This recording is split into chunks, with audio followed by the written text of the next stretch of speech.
Hello and welcome to Wrestling in Mom's Basement. This is the retro review show for the Royal Rumble 2000. I, of course, am Patrick Young. This guy to my right is my co-host, Joe Venuto. Royal Rumble 2000, January 23rd, 2000, took place in Madison Square Garden, New York City, New York. Attendance 19,231, commentary Jerry Lawler and Jim Ross. After sitting for 98.99, this will be a reward for anybody. Yeah. What we have here might be, especially 99. What we have here might be the. Dude, were you doing this when you were watching, like in the period where you were watching all the Rumbles? That's. Yeah, review. Yeah, the big four reviews, there's a good chance they're all right now. Yeah. I did just watch Rumble 99 a couple weeks ago. Oh, you poor bastard. What we have. There's only one good match and pretty much gave Foley a little bit of brain damage. So. If you're talking about the Rumble, that was good. Well, we might have. Talking about the whole event. What we have here might be the best Rumble show of them all, but one of the best matches ever, and a great Rumble on top of it. 2000 is arguably the best in-ring year the company's ever had up until 2018, so yeah. There's that. So this is a great way to kick that year off. So let's get to it. The open videos I had to Shaq Challenge and Triple H for the World Title and Street Fight. This is that one of the best matches ever that I was talking about. The idea is simple. Cactus wants the title back. He saves Triple H in a Street Fight, which means Triple H is in whatever head. We're in Foley's hometown. In Foley's match with Foley's most hardcore character. That can not be a masterpiece. Kurt versus Mystery Opponent Angle's on the feet at this point. Kurt says he's a real winner here like the New York Knicks. This is Goofy Kurt, which means he's hilarious. Yeah. He says that the Mystery Opponent wants to scare to come face him, but the opponent needs to take a deep breath. Come out here and face Angle like a man. This self-help thing here is hilarious too. The fans chant, "We won Taz," and here he is. Kurt versus Taz. Taz has a wild Angle, has a huge backdrop to send to the floor. Angle skips suplex in the aisle, which by the way, the aisle's painted like a street with a big cap hanging on the entrance, which looks like an alley. So it's really cool. Yeah, it is. And takes over. Back in curves, a forearm for two and chokes one in the corner. Or belly to belly, puts Taz down. The Angle goes up and gets crushed. Taz hits a super Taz suplex for two. Before getting rolled up for two. Angle does two more with the Brazilian German before Wilkins are released German from Taz. We release the suplex on Kurt before the Taz mission ends. Angle's on the feet. Where this one is relatively short, I feel like it is actually a very good debut for Taz, who had been very dominant in ECW, and they're bringing essentially the entire whole package over to the WWF. So I perfectly understand why it's a little bit short. He is going against an Olympic medalist, so maybe the match is a little bit more even in that way. But essentially, Taz is pretty much unexpected and does end the match pretty quickly. So I completely understand how it went down. I think it is a very good debut. Unfortunately, it doesn't keep up with the rest of Taz's in-ring career. Yeah, this was short, but to say it was an effective debut was an understatement. The place erupted when Taz won, which is exactly the point of the match. See, this is what you call listen to the audience. WWF knew they had to appeal to the ECW fans and want better winning that Taz debut here. Today, Taz will be in some kind of match and will likely lose because heaven forbid that the fans get what they want in one city for one night. You know, let's get both of us in the camera for once. Well, I can't go no further. So, I know. So, I know. It was me. Yeah. It was me. The grade, I gave it a B. Be nice. Angle does a structured job. We go to the Hardys in the back, and we get a clip of them and the Dudleys playing each other for tables. Terry, the Hardys manager here, is told to stay in the back. She will be going from the team soon, thank goodness. And Taz says Angle, and then Taz is interview saying Angle's just the first one. Dudley Boys versus Hardy Boys. I believe this is match number 1 or 2 in a series of roughly 8,000. And it's an elimination tables match. Bubba comes a promo beforehand. Hardy's hit the ring. Match starts fast with Bubba hitting the Bubba Bomb on Jeff. No tags here, thank goodness. Bubba sets the table in the ring, but before he can get no one, Jeff takes him out with a huge flip dive. Jeff gets sent to the substance mat, escapes a powerbomb through the table.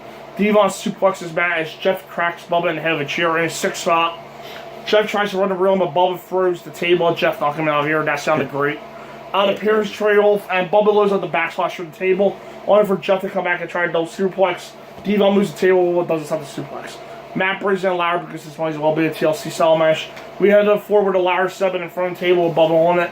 Matt dives through Bubba for the table just as Jeff dives in from off camera with a splash, sending Bubba for the table and all awesome looking stop. So it's 2-1 now with Jeff leading the table up against the barricade.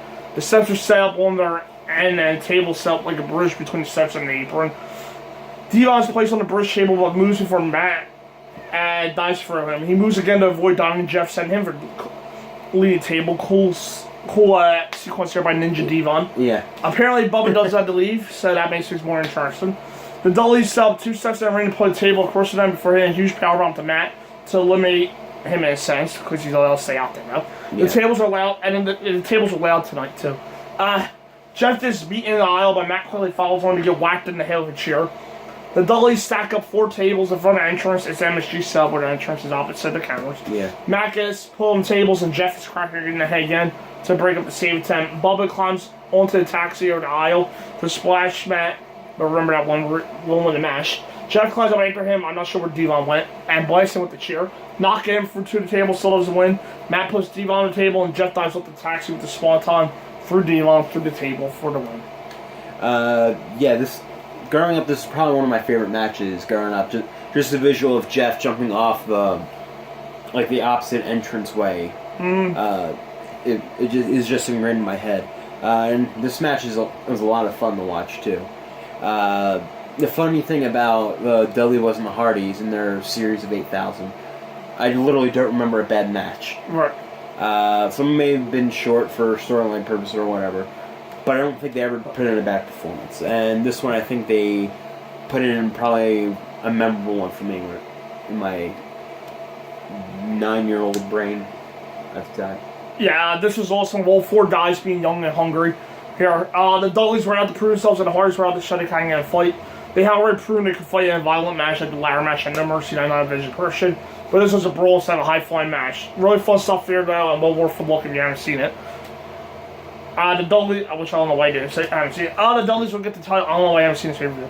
The Dudleys will get the titles next month, set up the first triangle ladder match at Mania. Yeah, I gave it an A. A nice. Angle gets a concussion test and complains about being choked out. It's illegal. It's time for the Miss Rumble Bikini Contest with Sergeant Slaughter, Tony Gurria, my personal favorite, Moolah, Johnny V, Frey freaking Blassie of all people, and Andy Richter from Late Night with Conan Bryan's Judges. And just to clarify, Johnny V is Johnny Valiant. Yes. Jerry gets the MC, of course. The contestants are Irie, Terry, Kat, Jackie, BB, you should remember her, and Luna. The idea here is that Kat legitimately took her top off. I'm completely wrong here, but full exposure to non-intentional female nudity in WWF history, I thought. But that wasn't the only intentional one. No, Capital Carnage idea. Jackie. When Sable ripped Jacqueline's top off on top of the referee's head. Yeah. Vince asked Jacqueline, do you mind getting naked? And she said no. Yeah. So yeah, that wasn't the only intentional. At the time I thought was, I forget what podcast I listened to with Bruce Fishers. But that was Sable. The Sable one, yeah. Yeah. Alright. Yeah, because I remember hearing that one. Yeah, so yeah, I was surprised. Ira doesn't want to do it because she's too talented for it, but eventually does. Anyway, Terry does her usual skin color one, which we've seen before. Laura freaks out about her, but in the ropes. Jackie, no one cared. BB isn't bad, but again, the whole point is for Kat to win.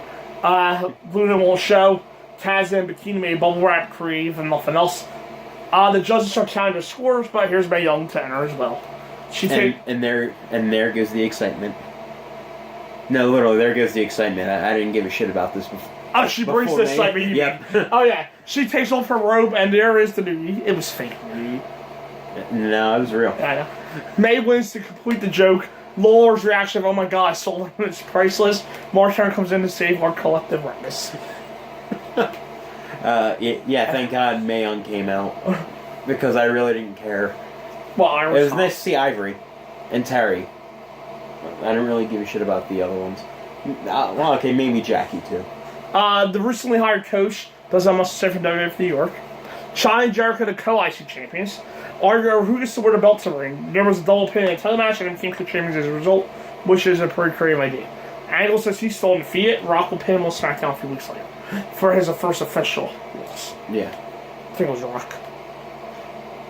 Yeah, it will be Rock. Eric Hantel. Chris Jericho was trying to restart Greg Holly. You know Jericho's fired up to be MSG. He told about how awesome his championship celebration will be, as it will make the Millennium celebration look like his sister's 7th birthday party. I don't think he has a sister. He might, I don't know. He never introduces us. No, I think he's an only child. Yeah. I think you're right. And the arena's actually very special to him, too, because... His dad? his dad played hockey in Mount Rainier for the Rangers. Holly probably faces China down to start before getting a slap fight with Jericho. China said that the 4 for the slower fall, like leaving the Blondes to fight for a bit. The Blondes being Jericho and Mark Rowell. Holly hits that perfect drop kick of his. I compliment Mark Rowell. But Jericho comes out with the forearm. They slow down until Holly tries a Rana. That was confusion. Yeah. Only to get caught in the walls. China makes save, basically turn heel at the same time by breaking them. China sends Holly to the floor and he gets drilled by Jericho. Holly trying to go to the floor where Jericho tries to dive, but slips and only hits Holly. Back in, and there's a handspring elbow and DT from China to the Canadian for 2. Everyone has to floor. Jericho saves China from a chair shot. Back in, and both champions go up for kind of a double splash for 2. They both try cover and a fight breaks out. As a result, China escapes an belly back suplex and hits Jericho low, followed by a pedigree for 2 on Holly. China goes up, gets caught in a modified Doomsday device crossed by his clothesline for very close to. That probably should have been a finish because it was cool looking. But now Jericho goes up with a superplex, Buck his crush for his efforts. Holly is suplex at China, but gets 2 on her off the bounce. China cheers Holly in the head and puts in the walls, only to have Jericho break up and hit the line salt for an undisputed title. For an undisputed title for a big pop. Yeah, I thought it was a decent match to have in this card. I mean, it's not necessarily coming in with a lot of momentum or thing. It's just trying to get the Intercontinental title on the card with somewhat of a storyline between China and Jericho. Right. So I understand why the match is a little bit more shorter because you do have quite a few matches that you put on this night that were of great quality on the card. So, and plus Rumble matches don't normally get 5. It's normally 5 matches at most. If you're not a world title match or maybe one other match, you're not necessarily going to get a ton of time. Yeah, classic match. But this one I thought was good for the time it was given. Yeah, it's just pretty good and it was too short to get big. It could have been on Raw, but see, back in 2000, there was this crazy idea of finishing angles on pay-per-view. Yeah. I know that's the same now, and everything is in a big match on Raw where Raw just stops happening one day. But back in the old days, they ended like this. The match was fine. And then giving it a B-. C+. Rock is worried about only 2 men in the Rumble. Crash Holly and Headbanger Mosh. Coach Mice, Cole Mice facial hair suggesting Rock should be worried about said Big Show. Rock says go make a glass of shub juice, not one of his better catchphrases. Yeah. And tells Big Show he doesn't care what he thinks. He guarantees to win the Rumble right here in New York City in the place he's up. I did want one of those jerseys he was wearing. Yeah. I think I had a jersey, but now I want it again. So Merry Christmas. I will go looking for it. I will make it my quest. Thank you. You don't have no life if that's your quest. Yes. Jericho said he'll win. He said he won, and he'll lead the Jericho hole looks like a Pied Piper. Tag titles, Acolytes versus New Age Outlaw. The Outlaws are defending, there's a backstory that doesn't deserve to be listed. I guess. It's not that interesting a story to start with. So. Right. Who would have thought that 13 years later, the Outlaws will be on WWE again on TV as tag team champions? Yeah. The Outlaws are heels here, but they're over like Free Beer and Frat House here in New York. JR line on line. The APA stores during the beating is on quickly. Bradshaw and Billy officially just start. Billy taking face beating. Both guys tagging referee is just a 0 piece. Farouk imitates Dolg's dance before getting double team a bit. Bradshaw breaks up the shaky knee drop and everything breaks down. The clothesline kills Billy, and there's a spine buster to Rowie. But Billy pulls the referee out. The referee's bumping Road Dogg and so a double powerbomb. X-Pac runs and kicks Bradshaw's head off. The famous trip to the future JBL retains the title in like 2.5 minutes. This had to be cut for time. So the Outlaws will lose tells the Billy's next off, and I'll be the end team. If there was a match cut for time on this card, it's probably this one. Yeah. It's not necessarily like an all-time classic when you name both teams together in a match. But it was fun enough, I guess. APA pretty much kicked ass, and then the sneaky heelish Outlaws get the win. Hey, one of them is one of my favorite tag teams of all time. That's not who you think it is. The APA? Yeah, I love APA. Huh? One was younger. There are segments. Did you like their shirt, always pounding ass? Yeah, I did that a lot when I was younger. Yeah, I knew you did. I'm a born-in Christian. No, but seriously though, I did like them. You don't like their APA segments? Yeah, they still aged good. Yeah, they were They were a lot of fun. They lose to the Dudley's next one, so they'll know. And that'll be the end of the team until 2013. Dole Grimes got keeping the titles. We recap Triple H versus Captain Jack. Triple H won the title tonight or SummerSlam from Mankind v. Cheating. Big Show got the title of Survivor Series and also got the Triple H and Jaguar. Mankind stood up to the newly formed McMahon Helmsley era and got beaten down for that first. Foley got fired and we have fake Mankind get humiliated. Rock then said that every single wrestler would walk out and form the Rock Wrestling Federation. And Foley wasn't rehired. See how different storylines could be back then. Mankind got Triple H to agree to a street fight at the Rumble and just beat him for his efforts. This led to an awesome promo SmackDown, where Mankind said he wasn't ready to face Triple H in a street fight, but he knew someone did. He took off his mask and ripped open his shirt to reveal Captain Jack, scaring Triple H to death. These two, as a Captain Jack and Triple H, had fought in 1997 in a match that basically brought hardcore to the WWF, and they did it in MSG with Cactus Winkley. This was an excellent story, and there was a very real feeling that Cactus could pull this off. Triple H is in way his head checking the build for this match, as I did, as is some of the best stuff you'll ever see. And no, he didn't poke him with his stick. That's no way. Yeah, it's later. Yeah. WWF World Title Cactus Jack versus Triple H street fight.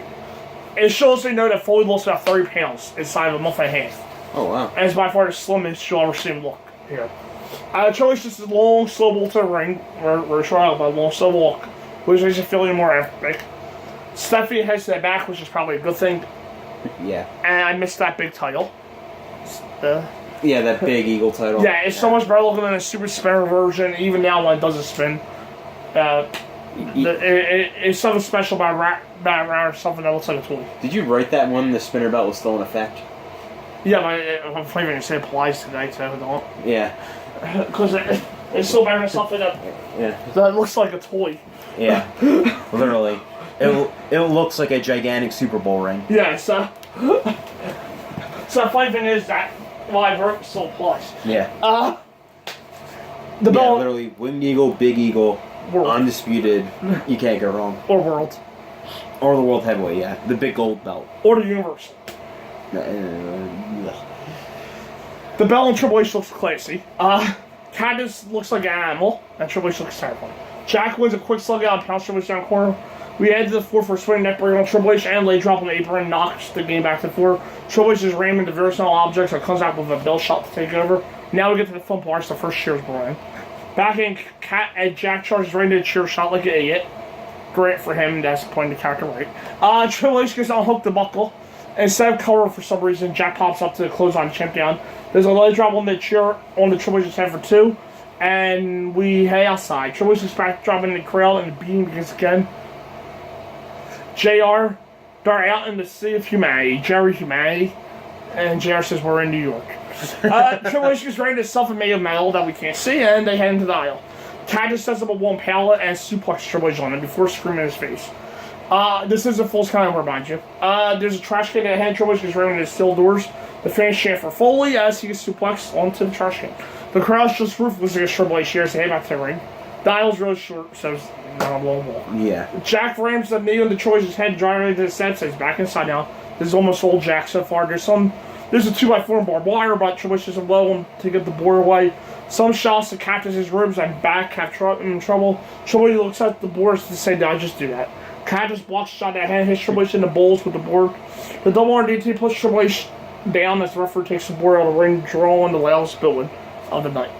Cactus wants the board back and beats up the Spanish announce team, who the board was left with. He gets the board, clearly not the same one, but that's likely for safety reasons. And after the referee's crushed, Triple H can send a forehead with the wire. The board is driven to Triple H's forehead, and he's busted something fierce now. He was busted open fierce now. With the way the blows for him. Now he didn't bust something fierce. The referee's back up now, and we get the most famous shot of the match. With Jack ripping the wire for Triple H's cut to make him scream. Yeah. Cactus tries to apologize to Triple H for the now stable same thing he won the 97 match with. But Triple H counters a backdrop. But JR says the champion is bleeding like a horse. When does a horse bleed? Triple H is bleeding from his leg, which is a rare sight to see, unless you're Randy Orton at the Hell in a Cell in 2018. Well, not only is he bleeding from his leg, but my favorite visual of all time, just a nice thick piece of skin hanging from his leg. Yeah. That is very reminiscent of Orton. Yeah. And Hell in a Cell. No, but this is just bleeding. Orton has skin coming off his leg. Yeah. That is a beautiful visual. However, Triple H is pretty nasty. Yeah, it is a nice one now. It just looks like a deep, nice puncture wound. Yeah, but at least it's a deep, nice, like you said, nice keyword puncture wound. The man had skin coming off. It was hanging. Yeah. I gotta go back and watch that. Just look at that picture. Oh, on his Instagram. The place shoots loudly for Foley, and we head back inside. The Pegger is countered a slingshot to the post, and a bulldog on the wire just to. Triple H has a spot Colton about the steps before the Cactus clothesline takes him out the floor. Cactus charges, but gets hit towards the steps, bangs in the process. You know, if we're a disciple like Triple H, it's had to work one day. Back inside, Triple H clips him down before picking up the barbed wire for an shot to the knee. Triple H pulls out some handcuffs and flashback to last year. Cactus fights back and hits Triple H in the head with the cuffs in a smart move. The cuffs are locked up a few seconds later, though, and Triple H just pounding away. The steps are broken, but Foley comes out of nowhere with a drop toe hold, essentially his face first in steel. A low blow keeps Triple H down, and Cactus bites away.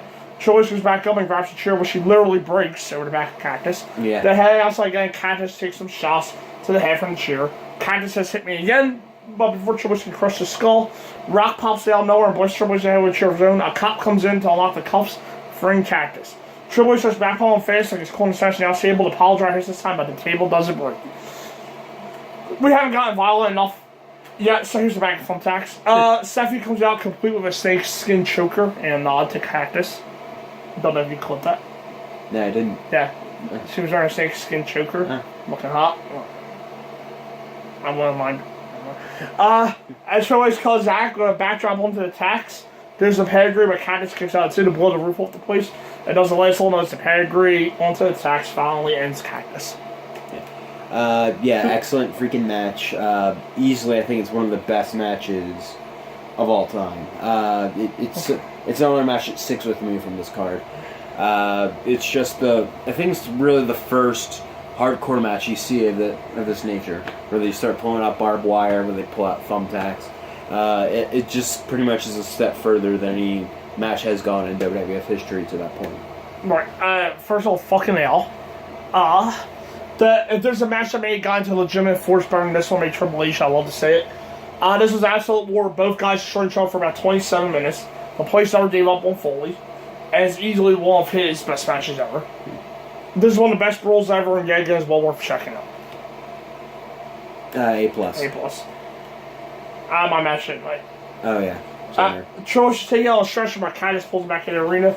There's a barbed wire shot in the head, and the place cheers like crazy for Mixamore. Linda is at WWF New York to talk about Triple H's title reign. Wait, no, she's not. She would never be involved with something involved with blood. Yeah.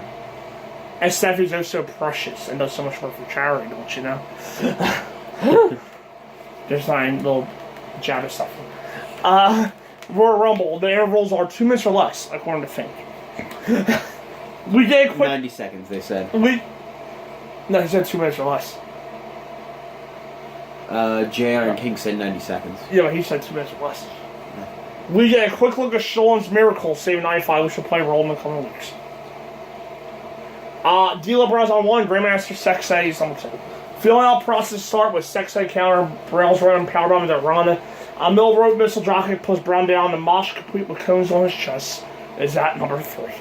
Kai and Ty, 2 guys ticked off about not being in the Rumble. Roman and are immediately thrown out. Nothing else happens for a minute, so until Christian with his awesome first solo theme called Blood Brother.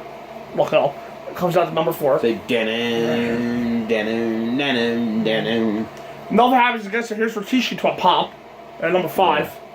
Mosh, Christian, and Brown quickly dispatched, leaving Grandmaster Rikishi and Sky Too High and is number 6 to complete the trio. And it's time to dance. What a surprise. Yeah. A completely random picking brings out 30 members of a stable. Yeah. Out in the first 10 people. The place absolutely loses it, and over this until Rikishi clothesline eliminates them both. Note that it's not a heel turn, just business, which Too Cool's okay with. Rikishi dances a bit more on his own, and the place is still erupted. Side note, the company took notes of these eruptions too, and the 3 of them wound up feuding with the Radicals for the next 4 months or so, resulting in Too Cool and Brian Christopher and Grandmaster Sexay, Sky High rather getting the tag titles, and Rikishi getting the IC title. In other words, they were given a stupid gimmick, got over, and were rewarded. And he would eventually do it for The Rock. Right. Nowadays, back when I wrote this as an example, Zack Ryder won the U.S. title. Then he lost it to Jack Swire and became a Jobber Stars if you get yourself in. So, yeah. There you go. Steve Blackman came in at number 7. While I was ranting about that, I ain't gotta eliminate it. Visser was number 8, and you know New York loves itself in Fat Boy Battle. Big Vis rammed him a few times and missed his charge of 3 straight super kicks. Put him out. Big Bullseye number 9 won't get in, draws some good heel heat. He stays on the floor until Test is number 10. Test pounds away on Bullseye to finally get all 3 guys in there. Bullseye hits Test low by Rikishi. His Test slow to put both guys down. Bruce Bulldogs number 11. His thing slowed down a bit. There's a little blow for Rikishi as well. And Bulldog tries to get him out until Gangrel is 12. Kai and Tai come out again, and Taka is thrown over the top. And a 360 landing face first on the floor. Ow. It's the funniest owl I think I've ever seen in my life. This will be played multiple times over the rest of the match. And much to Laura's amusement. Yes. That's ready to say that. Edge starting to mean something, and over in New York is number 13. Bullseye takes a bonsai drop, and Bob freaking Backlund is number 14. He comes out to heal the Chief, as he's legitimately run for Congress in Connecticut at this point. You will think that will be an intent for Libby's future, but alas, no. Everyone goes into Rikishi and dumps him out to go to the second part match. To recap, we got Bullseye and Bulldog, Test, Gangrel, Backlund, and Edge in there at the moment. Juggo is 15 to his 3rd or 4th biggest pop at the moment. Juggo goes right for Edge, and a match that will be for the world title eventually. That does the last little as Juggo dumps Backlund, who yells at some fans before leaving. Ashley goes in the crowd to look for Connecticut registered voters. For a guy as bland as he was back in the day, Crazy Backlund is one of the best performances I've ever seen. Crash is number 16 and gets a double spanking from Edge and Bulldog. Okay then. Edge is sent to the apron by Bulldog, so he punches the British Bully in the balls. Why did I put Bully? China is number 17, and by far the less remembered Rumble appearance for China. Mm-hmm. She goes right to Juggo and suplexes them out in about 30 seconds, but gets knocked out by Bossman almost immediately. Farouk is 18, and here's the Mystery Posse who's also out of the Rumble. Those 3 and Kai and Tai we're all for another Rumble on Heat, so 5 more guys could be added. Anyway, Farouk is quickly dumped at Road Dogg's 19. The crowd does his entrance for him, but he runs right into a low blow. The fans want puppies that turn Road Dogg event, not Jerry King Lawler. Crash arrives in elimination, and Alcyon is number 20. Rory throws up the little and Valvines at number 21, and Valvines is number 21. Funaki runs on his own and is thrown out almost immediately again. Prince Albert. That was 10 side for those of you who don't know who Prince Albert is. It's number 22. A-Train. And that guy. And it's number 22, and there goes Edge. The ring is getting too full now. Bullseye, Test, Gangrel, Crash, Road Dogg, Snow, Venus, and Albert. Dole continues his strategy, hide the corner, wrap all 4 limbs around Bomb Road by far worse ideas. Hardware Holly's number 23, and we're getting down to almost only big names left. Crash gets knocked down the apron, but gets back in again. Now we get to the final part of the match as the Rock is number 24 to bring everyone to their feet. Bullseye is the first victim being eliminated by his spit punch. Venus and Test double team him, but Rock hangs onto the corner. He beats up Parker over a bit as Billy Gunn's number 25. He goes right for Rock, but since no one believes Billy Gunn's going to eliminate Rock, the Great One throws out Crash to get himself into his stead. Dole gets shifted over to the other corner now. Big Show Rock's opponent for exactly number 26. Rocky counts on him immediately by Albert sticks his fat head in Rock's business. Show dumps Gangrel and Test. If we're going to stumble Rocky, Brashel's number 27 is in about 30 seconds at the hands of Outlaws on a Mystery Posse. Kane's number 20, complete with past favorite tour. Right? Oh, yeah. She's sexy, isn't she? I'll say this probably is the best I've seen her. I've seen her look. Still not a huge fan. Venus gets thrown out almost immediately and shows stupidly Gorilla presses gun down instead of out.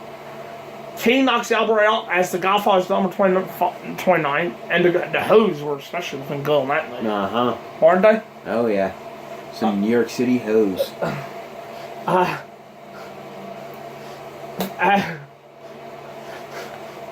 Funaki comes out for the 4th time, and JR says, for the love of Pete, Jerry says, no, that's Funaki. X-Hawk is number 30, which was announced in advance. The final group is Road Dogg, Outside Hardware, Holly, Rock, Gun, Show, Kane, Godfather, and X-Pac. Snow dumps Holly and Show pulls Godfather out. Rock dumps Snow to get to 6. Billy dumps a Tolkien too much Rory. For some reason, I keep a Rory here. Just before again dumped by Show, we've got X-Pac, King, Big Show, and Rock is out of Final 4, and I've seen far worse. And Final 4. Yeah. Rock throws out X-Pac by the referees with Kane, who is fighting Outlaws on the floor. Pac is back in. The guys parole. Show sends Rock into Kane for a big boot. As the Giants choke each other, Pac kicks Rock down. Kane hits a pretty good enziguri. And even better so on Big Show. Pac kicks Kane out and Brock busts on Big Show. Rock dumps X-Pac. And we're down to the Spinebuster says at the elbow, but this is just a freaking elbow drop. Isaiah. Show gets up and Show slams Rock down. Show takes way too much time down and Rock holds on the top rope, sending Big Show out to go WrestleMania. Awesome end into an awesome match. Yeah, this is an awesome Royal Rumble match. It probably is up there with one of my favorite Rumble matches itself. Mm-hmm. The ending may be a little bit more obvious when you really do think about it. When who the final group was after X-Pac came in, yeah. No, literally, before the match started, who else was going to win it? Big Show will be the only other option. I was getting pushed. Yeah. Yeah. But it's the Big Show in 2000 versus The Rock. Right, yeah. In 2000. So the ending was a little bit obvious, but that journey was a hell of a lot of fun to get there, though. Yeah. Also Rumble here with the Absolute Right ending. This was The Rock's Rumble, and there was no person on the show on it. The only part that was a little dull here was the middle, but certainly not bad. This fall, what I like about the Rumbles is the 3-part structure. Mm-hmm. And as old great Rumbles do, and as usual, it was like a charmed great Rumble, and one that might have a claim to the best of it. Yeah. Rock says he's going to WrestleMania when Big Show comes in, knocks him to the floor, Show stays in the ring as Rock leaves. Time to show. Overall? The Rumble match I gave an A. A for the Rumble. Overall I gave an A+. It's an extraordinary show. Easily up there with one of my favorite shows altogether of all time. Mm-hmm. It just has like 3 great memorable matches that are nearly quintessential to my childhood. All of them a hell of a lot of fun, even to this very day. Very good show, and even like the weaker parts of the show don't actually last terribly long. No. So. A+ for me. This is one of the best shows WWF has ever put on, period. There is a band match on the whole card. The crowd's on fire all night, and you have 3 excellent matches to round out the show. I won't say in the time I had, I don't think anything in the next 18 years surpassed this one as an overall show. Any Rumble as a whole. Any Rumble, no. The pay-per-view. Yeah. No. So I can't recommend that highly enough. I'll say in the show, even if the upcoming Rumble should be an interesting look inside the Arizona Diamondbacks space. Yeah. So hopefully they do that well. Our next random pay-per-view. Here we go. For next Monday. Still waiting for it to load. We're going to reload it. We'll be right back. We're back, so our first slow transition. WWE Judgment Day 2003. Yes. We're running out of a little time, so real quick, main match is Triple H coming next square for the World title. Brock Lesnar challenges the Big Show to a structure match. Yep. And more. So we'll see you next week for that. Yes. See you then. Bye. Bye.